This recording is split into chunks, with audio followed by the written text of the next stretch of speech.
Every year, more than 500,000 babies are born premature in the United States. African American women are at a higher risk for early delivery.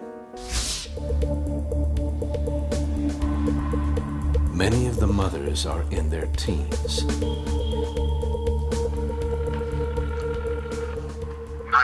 what's your emergency? Oh, please help me. Please help me, my baby. My baby's coming. Babies that are born before 37 weeks face a higher risk than that of a full-term baby. Some may suffer long-term consequences, such as cerebral palsy, blindness, and other chronic conditions. My baby? Where is he? I want to hold my baby. Most premature babies will start their first days, weeks, or months in the NICU, or Neonatal Intensive Care Unit. We're here in the Neonatal Intensive Care Unit, also commonly referred to as the NICU. Reasons a baby would come here rather than well baby is usually because of prematurity. We have a specialized environment just to take care of premature infants who often need support from a temperature standpoint, a monitoring standpoint, and they also need specialized nurses that are trained to see the signs of distress from a premature infant.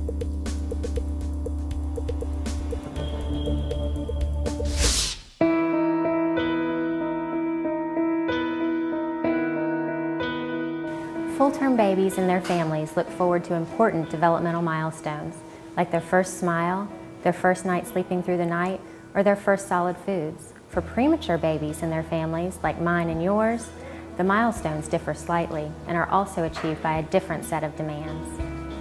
Hello, my name is Kira Sorrells, and I gave birth to 3 premature babies. So I'm very familiar with not only the particular challenges that confront a premature baby and their family, but also the joy in reaching those precious milestones in their early life. In this program, we will be taking a look at certain aspects of a premature baby's life that their parents should be aware of as they work towards those much anticipated milestones. They include the baby's delayed development, the emotional burden on everyone, and the importance of breastfeeding and immunization in the success of their growth.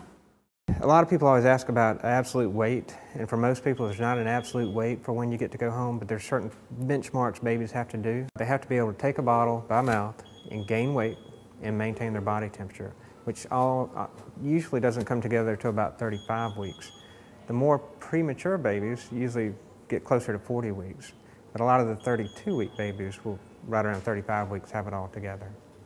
When you bring your baby home from the NICU, you must remember that they are still premature. A 2-month-old preemie, or premature infant, is far different developmentally from a full-term child. Your baby isn't like another baby who was born at the age they were supposed to be born. Just remember, there's a corrected age, and then there's your baby's actual birth age. At their due date, they would have been full term. So if they're 2 months premature, then at 2 months of age, they're basically 0. It's really important that you bring your baby in to see me when the NICU doctor has given you that first appointment. I expect to see you within 2 to 3 days of the baby being released from the hospital. And then depending on what the needs are, you may be coming back to me fairly frequently. The emotional burdens that accompany the birth of a premature baby could not possibly be expected by the typical mother-to-be. And perhaps the most distressing feelings you will face occur when you must leave the hospital without your child. This separation can be devastating. No mother envisions departing the hospital with empty arms.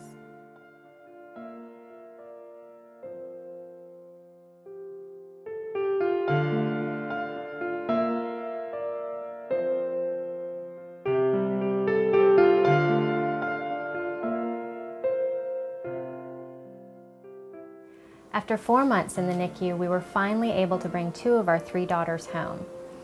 But Zoe remained in the NICU for an additional 5 months, spending 291 days there. For so long, all we wanted to do was take care of our babies ourselves. We finally got that chance, and when we did, we vowed to do anything we possibly could to help them grow and thrive. Zoe was a little different than her sisters. Right from birth, she was very, very sick, spending 14 weeks on the ventilator.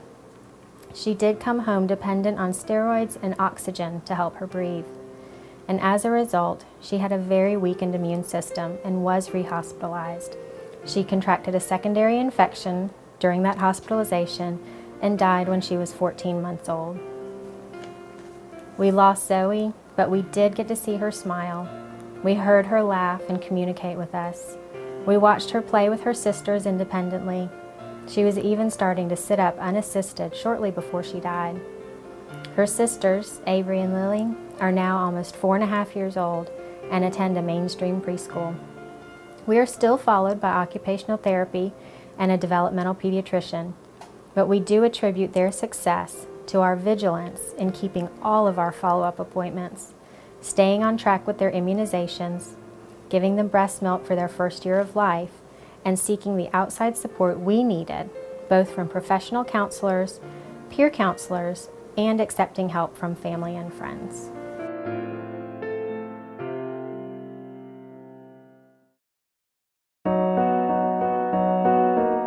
This is the beginning of an emotional roller coaster ride that, although stressful, can be managed. Remember, your baby will be needing you, so you must take the necessary steps to keep your spirits up. Whether you seek support from family, friends, or others, begin an exercise program, or start a journal, you must find what works best for you.